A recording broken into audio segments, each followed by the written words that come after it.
How should you go about getting credentialed? This is one of the top questions that comes to us at Collaborating Docs. We help nurse practitioners find great collaborating physicians, mostly for nurse practitioners starting their own entrepreneurial endeavor. So it's sort of a big decision. How am I going to go about making sure payers are going to accept my patients and pay for their care? So please stay tuned to learn the two paths that you can take to get credentialed.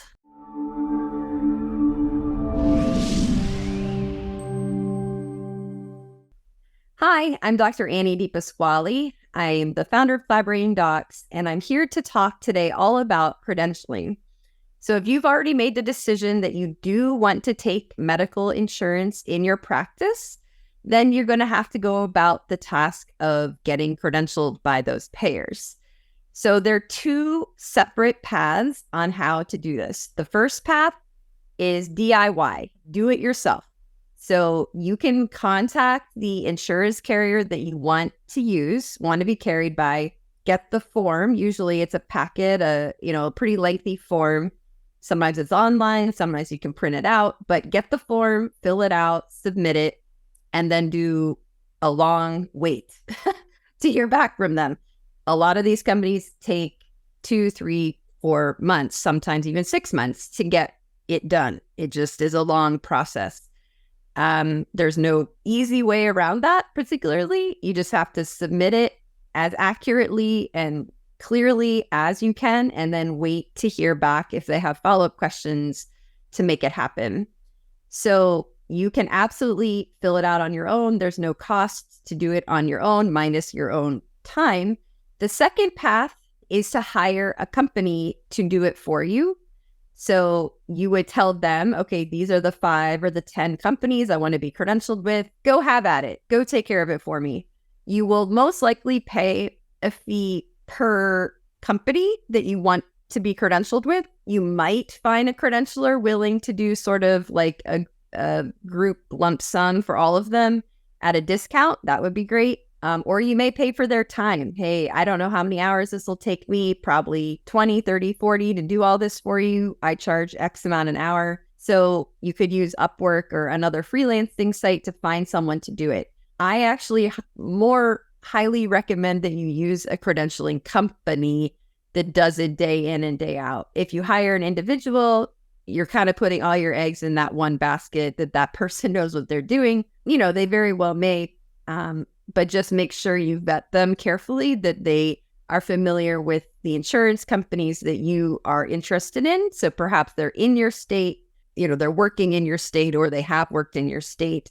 It's hard to be an expert in every state, every insurance all the time. That's asking a lot. But bigger credentialing companies have people in all the different states who have experience with them, and that's why they often are a bit more efficient.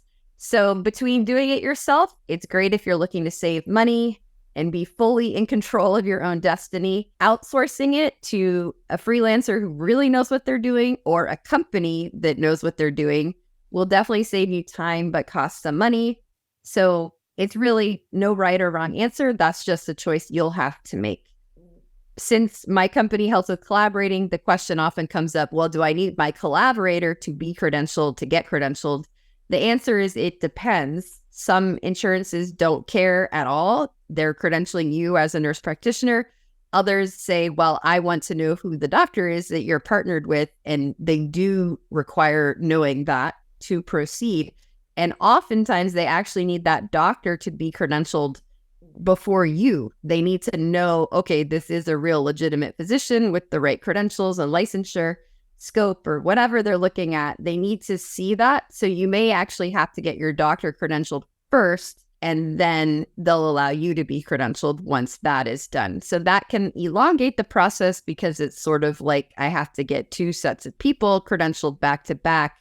So that's when things get time consuming. But in a nutshell, credentialing obviously is one of those sort of necessary evils if you want to offer insurance. You want to take patients who have insurance. So obviously credentialing is sort of this necessary evil if you want to take patients who have insurance, you have to go through these steps. It's just sort of a normal part of doing business and getting your practice set up. So at least you only have to do it once, set it up, set it, forget it, and then it's good for the rest of time. You may have to renew certain things and sign contracts and other things, but the hard part is in the beginning, absolutely, for sure. We do have a couple credentialing companies we recommend. So here's our website. And if you click up here, services are NPs Love, you can scroll down. This is a section with 3 companies for credentialing. At the time of this recording, we're always updating it with new companies we hear of that are great. We might remove a company if we hear they're not great. But as of this moment, we recommend these companies. You may want to have a quick consult with all of them if you're in the market and see who would be the best for your needs. All right, I will see y'all next time. Take care.